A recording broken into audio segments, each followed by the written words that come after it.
O rei desse lugar era Og, o rei de Bassã. A Bíblia faz questão de registrar um detalhe bizarro sobre ele. Isso está lá em Devarim, Deuteronômio 3:11. Porque só Og, rei de Bassã, restou dos gigantes.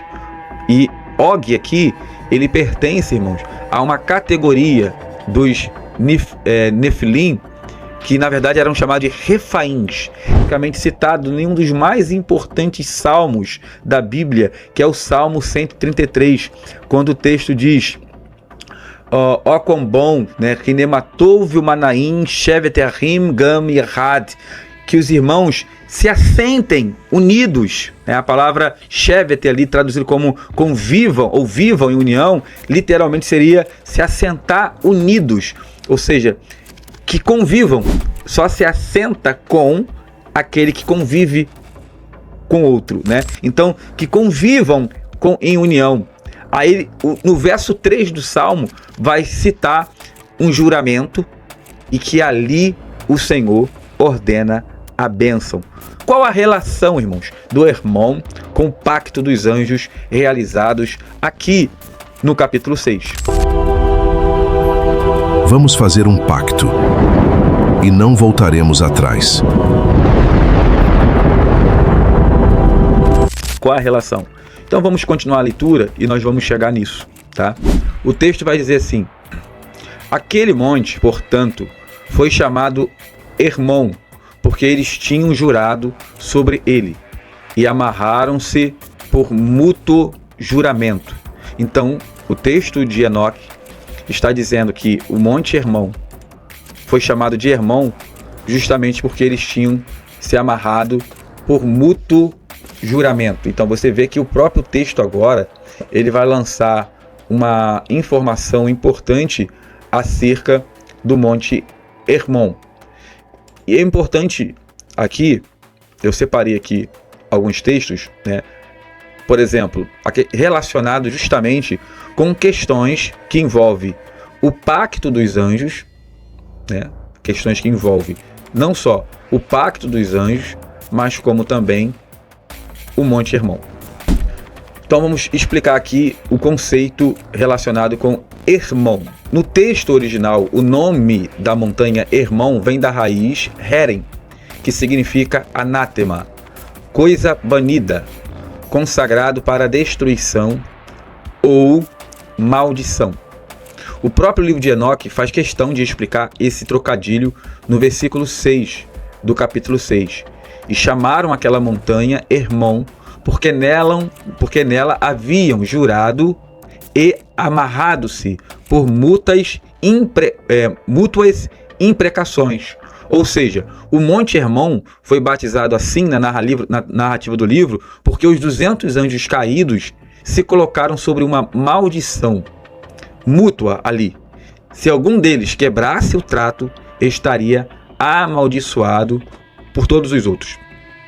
Então você percebe o trocadilho e o porquê que Hermon vai aparecer dentro do livro de Enoque e a relevância do Monte Hermon dentro do contexto bíblico. O Monte Hermon não é um lugar fictício, ele realmente existe e fica na fronteira entre o Líbano, a Síria e Israel. Ele é o ponto mais alto daquela região e passa grande parte do ano coberto de neve. Para os povos antigos, montanhas altas eram consideradas os portais entre os céus e a terra. Ao dizer que os vigilantes aterrissaram justamente ali, o autor está localizando geograficamente a origem de todo o mal que corrompeu o mundo pré-diluviano. Então, é muito importante essa informação, como eu falei, e ela vai ser relevante não só para compreender algumas questões relacionadas ao Novo Testamento, como também, né, até textos, né, da Bíblia hebraica. Então vamos lá. Relacionado ainda com o Monte Hermon, né, eu quero fazer aqui algumas leituras da Bíblia hebraica, principalmente lá no livro de Deuteronômio, capítulo 3, verso 11. Então no livro de Deuteronômio e Josué, a Bíblia narra a conquista da região que ficava aos pés do Monte Hermon. Então a gente vai ter essa narrativa tanto no Sefer Devarim, Deuteronômio 3:11, e no livro de Yehoshua, Josué capítulo 12. O rei desse lugar era Og, o rei de Bassã.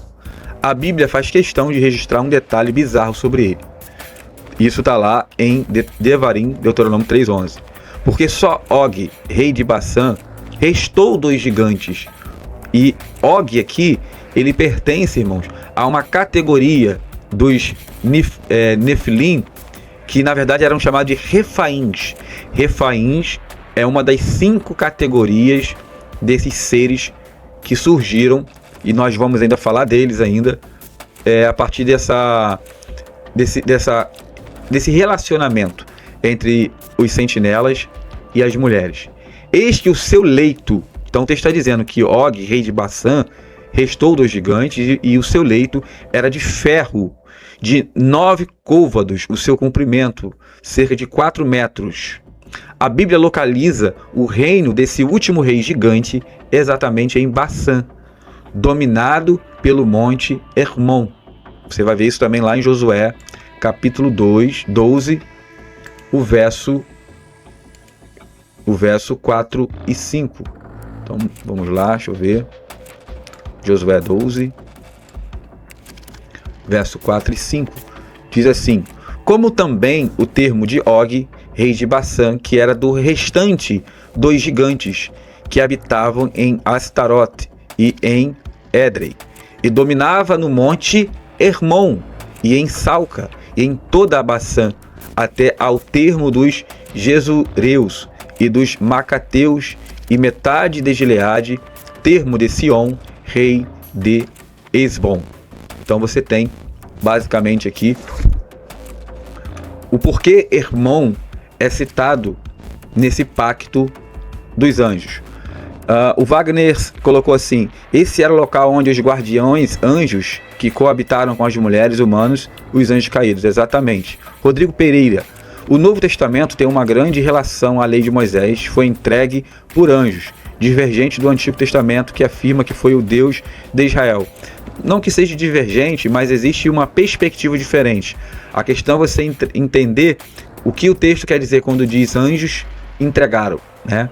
Então, os anjos ali como embaixadores, como representantes, então depende da perspectiva e da forma como se enxerga o momento da outorga ou da chamada Matan Torá, tá? Vamos lá. Deixa eu ver aqui, deixa eu abrir o texto novamente. Então, lemos essa relação do livro de Enoque baseada, a relação do livro de Enoque com o Monte Hermon, né? Lendo Devarim 3:11 e lendo também o capítulo 12 do livro de Yehoshua, onde nós vamos ver praticamente um embate direto ali do povo de Israel com esses gigantes. E aqui, irmãos, cabe um comentário, né? O texto vai dizer que quando os espias foram olhar a terra e eles se depararam com aqueles gigantes, eles ficaram com medo, eles ficaram assustados. Por quê? O medo, né, e o fato de eles terem ficado assustados não se dava, logicamente, só por conta da estatura imensa que esses seres tinham. Esses gigantes dessa região, eles também eram seres, irmãos, espirituais. Os gigantes, eles eram uma anomalia. Esses gigantes aqui citados na Bíblia, eles não eram seres naturais, eles não eram criaturas humanas tradicionais. Eles eram resultado de uma anomalia, né? Uma mistura entre seres espirituais e seres humanos. Eles eram uma aberração, era uma anomalia, era algo que fugia às regras e às leis estabelecidas pelo próprio Criador. Então, eles não eram seres comuns, eram seres diferentes. E, de fato, né, se você levar em conta o estado espiritual que Israel se encontrava nesse momento, pois havia entre o povo, pessoas com o espiritual afetado muito baixo. Quando você se depara com uma situação espiritual, uma batalha espiritual, e você está com a sua vida espiritual em baixa, você não tem, você tem medo de lidar com isso, né? Se o teu espiritual não estiver ali afinado, com a presença divina, você, obviamente, terá medo de lidar e de mexer com essas questões. Você já observou que quando você sonha com algo espiritual, se a tua vida espiritual não tiver afetada, não tiver organizada, no sonho você não consegue muitas das vezes agir, você não consegue repreender, você não consegue expulsar, a tua voz não sai, você não consegue. Isso é justamente algo que está relacionado com o teu espiritual. Quando você, por outro lado, está orando, está jejuando, e você tem esse tipo de sonho, você age com intrepidez, você age com ousadia. Porque muitas das vezes o sonho ele tem um nível profético. O sonho, na verdade, ele representa uma fração muito pequenininha de revelação, mas ele representa uma fração. E muitas das vezes o sonho ele pode revelar justamente o estado espiritual de quem está sonhando.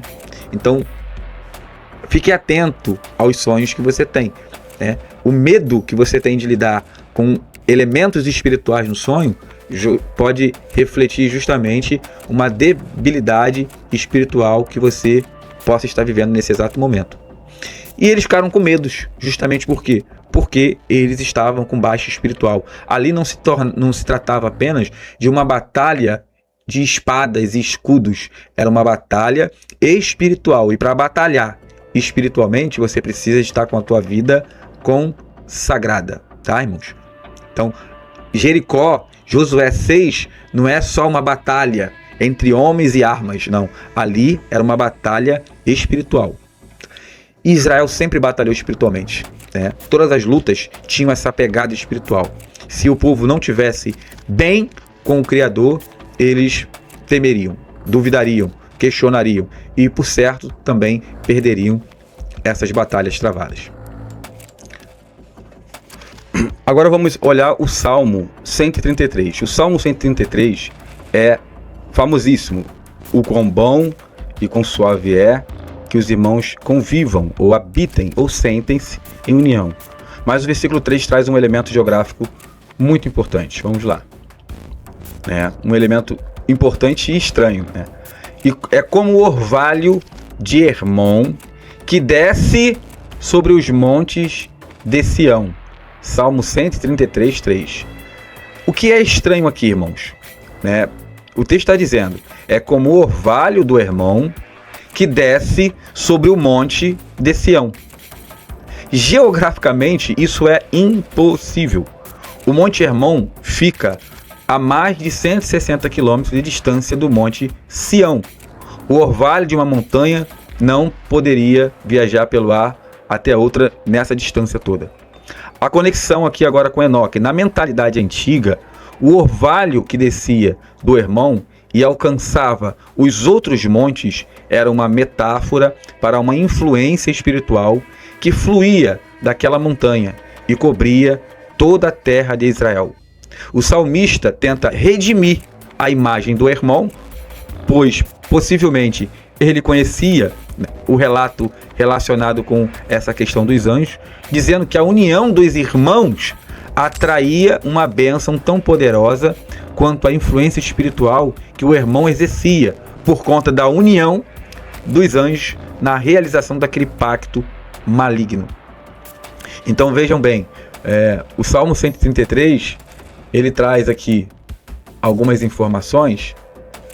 Vamos fazer uma leitura desse Salmo. E algumas coisas começam então a ficar claras acerca de alguns textos da Bíblia. Faz muito sentido. O texto em português diz: ó, quão bom e quão suave é que os irmãos vivam em união. O texto já inicia falando de união. O Enoque 6 vai falar justamente que esses sentinelas se uniram, no Monte Hermon. Ele vai dizer, é como o óleo precioso sobre a cabeça, que desce sobre a barba de Arão, e que desce a orla das suas vestes. Como orvalho, ele vai usar a analogia do óleo da unção para falar do orvalho do Hermon, e como que desce sobre os montes de Sião, porque ali o Senhor ordena a bênção e a vida para sempre. Ou seja, assim como os sentinelas ajuramentaram entre si sobre maldição caso um deles não viesse cumprir o pacto realizado por eles no Monte Hermon, o Salmo vai agora trazer a linguagem de bênção, né? Quando os irmãos se unem, né, em torno do Criador, em torno da sua palavra, em torno da Torá, em torno de uma vida de obediência, né? Então ele meio que limpa a barra ali do Monte Hermon, ou ele tenta retificar justamente, o texto ele mostra uma retificação, um tikkun do que foi feito pelos anjos, agora sendo reparado, né, pelos servos do Eterno. Então, algumas coisas começam a fazer sentido. O ápice do mistério está no Novo Testamento,